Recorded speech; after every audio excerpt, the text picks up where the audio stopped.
Hello guys, welcome to another video. നമ്മൾ ഇന്ന് സംസാരിക്കുന്നത് പൂച്ചകളെ കുറിച്ചാണ്.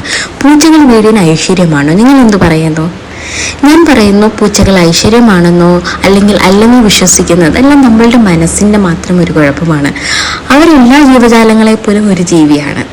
പട്ടികളെ പോലെയോ പശുക്കളെ പോലെയോ അല്ലെങ്കിൽ നിങ്ങൾ മറ്റ് കാശ് കൊടുത്ത് വളർത്തുന്ന കിളികളെ പോലെയോ ഒക്കെയുള്ള സാധാരണ ഒരു ജീവികളാണ്. ഇവർ വീട്ടിൽ വന്നു കയറുന്നത് നല്ലതാണെന്നും അല്ലെന്നും ഒക്കെ വാദങ്ങളുണ്ട്. ഞാൻ ഒന്നും പറയുന്നില്ല.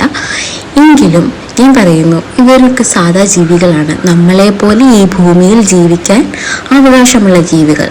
അവർക്ക് ആഹാരവും വെള്ളവും കൊടുക്കാൻ തയ്യാറുള്ള അല്ലെങ്കിൽ അതിന് താല്പര്യമുള്ള മനസ്സുള്ള ആളുകളെ അവർ കണ്ടെത്തുകയും അവരോടൊപ്പം ചേർന്ന് ജീവിക്കാനും ഇഷ്ടപ്പെടുന്നു. അത്രയുമാണ് ഞാൻ എൻ്റെ രീതിയിൽ മനസ്സിലാക്കിയത്. എനിക്ക് ഏകദേശം ഒരു 5 പൂച്ചകളുണ്ട്. അത് നാടൻ പൂച്ചകളുമാണ്. അവർ ഉറങ്ങുന്നതും കളിക്കുന്നതും ആഹാരം കഴിക്കുന്നതും ഒക്കെ കാണുമ്പോൾ എനിക്ക് വളരെയധികം സന്തോഷം തോന്നാറുമുണ്ട്. അത് ഇപ്പം നാടൻ പൂച്ചയായിട്ട് സന്തോഷക്കുറവും പ്രേഷൻ പൂച്ചയാകുമ്പോൾ കുറച്ചുകൂടെ സന്തോഷമാവുകയോ അങ്ങനെയൊന്നുമില്ല. അവരൊരു പൂച്ചകളാണ്. അവരുടെ പ്രവൃത്തികൾ കാണുമ്പോൾ നമുക്ക് കുറച്ച് കൗതുകം ഉണർത്തുന്നതാണ്, കുറച്ച് മനസ്സിന് സന്തോഷം തോന്നുന്നു.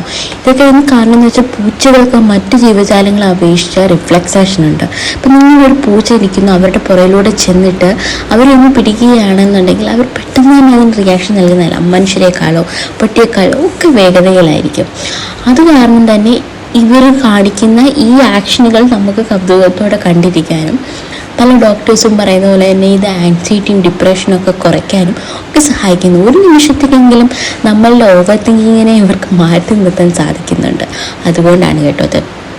പിന്നെ എല്ലാ ജീവജാലങ്ങളെ പോലെ ഇവർക്ക് സ്വയമായി ഇരകളെ കണ്ടുപിടിക്കാനും അവയെ ഹണ്ട് ചെയ്ത് കഴിക്കാനുള്ള ഒക്കെ താല്പര്യമുണ്ട്. അത് നിങ്ങൾ അതിൻ്റെതായ രീതിയിൽ കണ്ടെത്തുക. അതായത് മീനാണെങ്കിൽ നമ്മൾ ഇട്ട് കൊടുക്കുന്ന വേസ്റ്റ് ഇട്ട് കഴിച്ചിട്ടല്ലേ നമ്മൾ മീൻ പിടിക്കുക.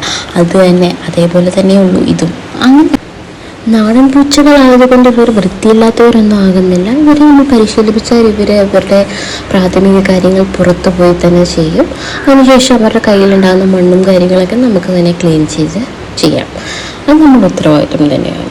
ഇവർക്ക് എല്ലാ ജീവജാലങ്ങളെ പോലെ തന്നെയുള്ളൂ ഇവർ വീട്ടിൽ വന്ന് കഴിയുമ്പോൾ കറുത്ത പൂച്ചകളെ വീട്ടിൽ വളർത്താൻ പാടില്ല എന്നൊക്കെ പറയുന്നത് ശരിക്കും പറഞ്ഞാൽ ഒരു മിഥ്യയാണ്. കാരണം ഇവരൊക്കെ സാധാ ജീവനുകളാണ്. നമ്മളിൽ വലിയ കറുത്തവരും വെളുത്തവരും നമ്മളെല്ലാവരും ഒരേപോലെ കാണാം. അത്ര തന്നെയുള്ളൂ. കറുത്ത പൂച്ചകളെ മാറ്റി നിർത്തേണ്ട കാര്യമില്ല. വെളുത്ത പൂച്ചകളെ വീട്ടിലേക്ക് വിളിച്ച് കയറ്റേണ്ട കാര്യമില്ല. ഓറഞ്ച് പൂച്ചയായാൽ കുറച്ചധികം കളിക്കുമെന്ന് കേട്ടിട്ടുണ്ട്. എന്നാൽ അതിനെ തന്നെ വീട്ടിൽ വിളിച്ച് ജിഞ്ചർ ക്യാറ്റ്സ് നിങ്ങളൊക്കെ അങ്ങനെയൊക്കെ വീഡിയോസ് ഒരുപാട് ഞാൻ കണ്ടു. ഞാൻ ക്യാറ്റ്സിൻ്റെ വീഡിയോസ് യൂട്യൂബിൽ സെർച്ച് ചെയ്യുമ്പോൾ ഏറ്റവും കൂടുതൽ കാണുന്നത് ക്യാറ്റ് ഫാക്ട്സ്. ക്യാറ്റ്സ് അങ്ങനെയാണ്, ക്യാറ്റ്സ് ഇങ്ങനെയാണ്, ക്യാറ്റ്സ് അങ്ങനെയാണ്, അങ്ങനെ ഒരുപാട് വീഡിയോസ് കണ്ടു. ഞാൻ വിചാരിക്കുന്നത് എന്തിനാണ് ആൾക്കാരെ ഇങ്ങനെ ഡൈവേർട്ട് ചെയ്യുന്നത്? ഞാൻ ആലോചിക്കാതില്ല. ഇപ്പം ജ്യോതിഷഫലം ഞാൻ കേൾക്കുന്നുണ്ട്. ഒരു നാളുകാർ ഇങ്ങനായിരിക്കും, ഒരു നാളുകാർ ഇങ്ങനായിരിക്കും എന്ന് പറഞ്ഞവരുടെ പൊതുവെയുള്ള സ്വഭാവ ഗുണങ്ങൾ പറഞ്ഞ് ഞാൻ കേട്ടിട്ടുണ്ട്. അതേപോലെ തന്നെയാണിത്. പക്ഷെ ആ നാളിലുള്ള പല ആൾക്കാർക്ക് പല സ്വഭാവങ്ങളുള്ളവരുണ്ട്.